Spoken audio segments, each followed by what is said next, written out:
As obras do complexo do viaduto do Tarumã, em Curitiba, seguem em andamento. A Prefeitura continua a duplicação e alargamento do viaduto sobre a Avenida Victor Ferreira do Amaral, como parte de um projeto integrado de mobilidade e transporte coletivo.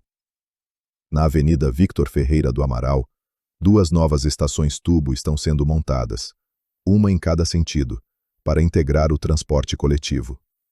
Sobre o viaduto, os guarda-corpos recebem os toques finais, enquanto a pavimentação da avenida avança, melhorando o fluxo de veículos. A duplicação do viaduto da linha verde, que passará de 24 para 50 metros de largura, é um dos pontos altos, acompanhada da requalificação de vias para novas alças de acesso. Apesar dos desafios e dos prazos que se estendem, com algumas partes previstas para abril e outras para o final do ano, o objetivo é claro: agilizar o trânsito e eliminar engarrafamentos.